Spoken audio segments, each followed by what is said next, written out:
Friends ಅಸ್ಸಲಾಮು ಅಲೈಕುಮ್. ನಾನಿವತ್ತು ನಾಟಿ ಕೋಳಿ ಸಾರು ಹೇಗೆ ಮಾಡೋದಂತ ತೋರಿಸ್ತಾ ಇದ್ದೀನಿ. ಬನ್ನಿ ನೋಡೋಣ. ನಾನಿಲ್ಲಿ ಒಂದು ಪ್ಯಾನ್ ತೊಗೊಂಡಿದ್ದೀನಿ. ಇದೀಗ ಚೆನ್ನಾಗಿ ಬಿಸಿ ಆದಮೇಲೆ ಒಂದು ಮುಷ್ಟಿಯಷ್ಟು ಬ್ಯಾಡಗೆ ಮೆಣಸು ತೊಗೊಂಡಿದ್ದೀನಿ. ನೀವು ಯಾವುದು ಬೇಕಾದರೂ ತೊಗೋಬೋದು. ಇದೀಗ ಚೆನ್ನಾಗಿ ಹುರ್ಕೋಬೇಕು. ಡ್ರೈ ರೋಸ್ಟ್ ಆಗಬೇಕು. ಚೆನ್ನಾಗಿ ಹುರ್ಕೋಬೇಕು.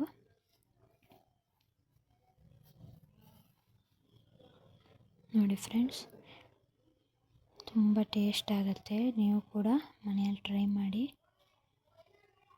ಹೇಗಾಗಿದೆ ಅಂತ ಕಮೆಂಟ್ನಲ್ಲಿ ತಿಳಿಸಿ. ಓಕೆ, ಇದೀಗ ಚೆನ್ನಾಗಿ ರೋಸ್ಟ್ ಆಗಿದೆ. ಈಗ ನಾನು ಪಾತ್ರೆಗೆ ತೆಗೆದಿಟ್ಕೊಳ್ತಾ ಇದ್ದೀನಿ. ನೋಡಿ, ಈಗ ಅದೇ ಪ್ಯಾನಿಗೆ ಸ್ವಲ್ಪ ಧನಿಯಾ, 1 ಟೇಬಲ್ ಸ್ಪೂನ್ ಧನಿಯಾ ಪೌಡರ್ ಹಾಕ್ಕೊಂಡಿದ್ದೀನಿ. ಆಮೇಲೆ ಅರ್ಧ ಟೇಬಲ್ ಸ್ಪೂನ್ ಜೀರಿಗೆ. ಚೆನ್ನಾಗಿ ಮಿಕ್ಸ್ ಮಾಡ್ಕೋಬೇಕು. ತುಂಬ ಏನು ಕಲರ್ ಚೇಂಜ್ ಆಗೋ ತನಕ ಏನು ಹುರ್ಕೊಳ್ಳೋದು ಬೇಕಾಗಿಲ್ಲ, ಸ್ವಲ್ಪ ಸಾಕು. ಇದು ಈಗ ತೆಗೆದಿಟ್ಕೊಳ್ತಾ ಇದ್ದೀನಿ, ನೋಡ್ಬೋದು. ಈಗ ಅದೇ ಪ್ಯಾನಿಗೆ ಸ್ವಲ್ಪ ಬಡೆ ಸೊಪ್ಪು ಹಾಕಿ ಚೆನ್ನಾಗಿ ಹುರ್ಕೊಳ್ಳೋಣ. ಸ್ವಲ್ಪ ಕಾಳು ಮೆಣಸು, ಒಂದು 7-8 ಚೆನ್ನಾಗಿ ಹುರ್ಕೊಳ್ಳೋಣ. ಇದು ಈಗ ಹುರ್ಕೊಂಡಾಗಿದೆ. ಇದೀಗ ಅದೇ ಪ್ಲೇಟಿಗೆ ತೆಗೆದಿಟ್ಕೊಳ್ತಾ ಇದ್ದೀನಿ. ಚೆನ್ನಾಗಿ ಹುರ್ಕೊಂಡಿದ್ದೀನಿ. ಅದೇ ಪ್ಲೇಟಿಗೆ ತೆಗಿತಾ ಇದ್ದೀನಿ. ಈಗ ಮತ್ತೆ ಅದೇ ಪ್ಯಾನಿಗೆ ಒಂದು ಅರ್ಧ ಕೋಕೋನಟ್ ಹಾಕ್ಕೊಂಡಿದ್ದೀನಿ. ತುಂಬ ಏನು ರೋಸ್ಟ್ ಆಗೋದು ಬೇಡ, ಸ್ವಲ್ಪ ನೀರು ಬಿಡೋ ತನಕ ರೋಸ್ಟ್ ಮಾಡಿಕೊಂಡ್ರೆ ಆಯಿತು. ಚೆನ್ನಾಗಿ ಹುರ್ಕೊಳ್ಳೋಣ.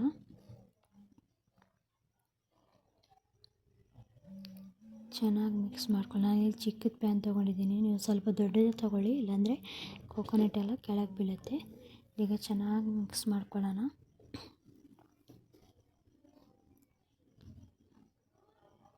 ಚೆನ್ನಾಗಿ ರೋಸ್ಟ್ ಮಾಡ್ಕೋಬೇಕು.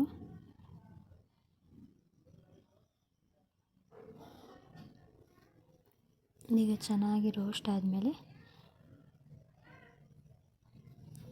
ಅದೇ ಪ್ಲೇಟಿಗೆ ತೆಗೆದಿಟ್ಕೊಳ್ತಾ ಇದ್ದೀನಿ. ಚೆನ್ನಾಗಿ ರೋಸ್ಟ್ ಆಗಿದೆ. ಇದೀಗ ಚೆನ್ನಾಗಿ ನೈಸಾಗಿ ಗ್ರೈಂಡ್ ಮಾಡಬೇಕು. ನಾನು ಇದು ಗ್ರೈಂಡರಿಗೆ ಹಾಕ್ಕೊಳ್ತಾ ಇದ್ದೀನಿ. ಇದಕ್ಕೆ ಸ್ವಲ್ಪ ಅರಿಶಿನ ಪುಡಿ, ಒಂದು 1/4 ಟೇಬಲ್ ಸ್ಪೂನ್ ಅರಿಶಿನ ಪುಡಿ ಹಾಕ್ಕೋಬೇಕು ಇದಕ್ಕೆ ಗ್ರೈಂಡ್ ಮಾಡುವಾಗ. ಆಮೇಲೆ ಒಂದು ಚಕ್ಕೆ, 3-4 ಲವಂಗ ಹಾಕಿ ಗ್ರೈಂಡ್ ಮಾಡೋಕ್ಕೆ ಹಾಕೋಣ. ಅಲ್ಲಿ ತನಕ ನಾವೀಗ ಚಿಕನ್ ಬೇಯಿಸಿಟ್ಕೊಳ್ಳೋಣ. ಸ್ವಲ್ಪ ಕರಿಬೇವು ಸೊಪ್ಪು, ಸ್ವಲ್ಪ ಅರಿಶಿನ ಪುಡಿ, 1 ಟೇಬಲ್ ಸ್ಪೂನ್ ಉಪ್ಪು, ರುಚಿಗೆ ತಕ್ಕಷ್ಟು. ಆಮೇಲೆ ಜಿಂಜರ್ ಗಾರ್ಲಿಕ್ ಪೇಸ್ಟ್ ಒಂದು ಅರ್ಧ ಟೇಬಲ್ ಸ್ಪೂನ್ ಹಾಕಿ ಸ್ವಲ್ಪ ನೀರು ಹಾಕಿ ಒಂದು 8 ವಿಸಿಲ್ ತೆಗೆದಿಟ್ಕೊಳ್ಳೋಣ. ಮಸಾಲ ಗ್ರೈಂಡ್ ಆಗೋ ತನಕ ಚಿಕನ್ನು ಬೆಂದಿರುತ್ತೆ. ಇದೀಗ 8 ವಿಸಿಲ್ ಆಗಿದೆ. ಇದೀಗ ನಾನು ತೆಗೆದಿದ್ದೀನಿ, ನೋಡ್ಬೋದು. ಚೆನ್ನಾಗಿ ಬೆಂದಿದೆ ಚಿಕನ್ ಒಂದು ಕಡೆ ಬೆಂದಿದೆ. ಈ ಕಡೆ ಈಗ ಮಸಾಲನೂ ರೆಡಿಯಾಗಿದೆಯಾ ನೋಡ್ಕೊಂಬರೋಣ.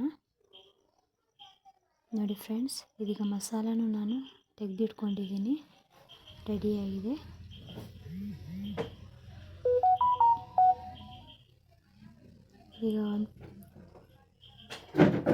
ಈಗ ಒಂದು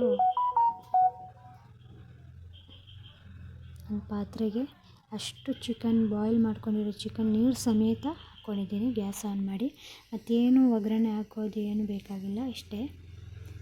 ಈಗ ಚೆನ್ನಾಗಿ ಮಿಕ್ಸ್ ಮಾಡಿ ಗ್ರೈಂಡ್ ಮಾಡ್ಕೊಂಡಿರೋ ಮಸಾಲ ಇದೀಗ ಇದಕ್ಕೆ ಹಾಕಬೇಕು. ಮತ್ತೇನು ಸಪ್ರೇಟಾಗಿ ಏನು ಒಗ್ಗರಣೆ ಹಾಕೋಂಗಿಲ್ಲ. ಇದೀಗ ಮಸಾಲ ಹಾಕ್ಕೊಳ್ತಾ ಇದ್ದೀನಿ, ನೋಡ್ಬೋದು. ನಿಮಗೆ ಎಷ್ಟು ತೆಳು ಬೇಕು ಅಷ್ಟು ನೀವು ಮಾಡ್ಕೊಳ್ಳಿ. ಈಗ ನೋಡ್ಬೋದು. ಈಗ ಚೆನ್ನಾಗಿ ಮಿಕ್ಸ್ ಮಾಡೋಣ. ಬಾಯ್ಲ್ ಬರೋ ತನಕ ವೇಟ್ ಮಾಡೋಣ. ನೋಡ್ಬೋದು ನೀವು.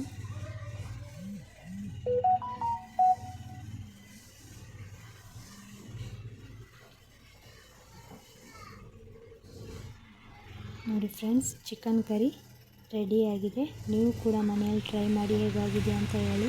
ನೆಕ್ಸ್ಟ್ ವೀಡಿಯೋದಲ್ಲಿ ನೆಕ್ಸ್ಟ್ ರೆಸಿಪಿ ರುಚಿಕರವಾದ ರೆಸಿಪಿ ತರ್ತೀನಿ. ಬಾಯ್.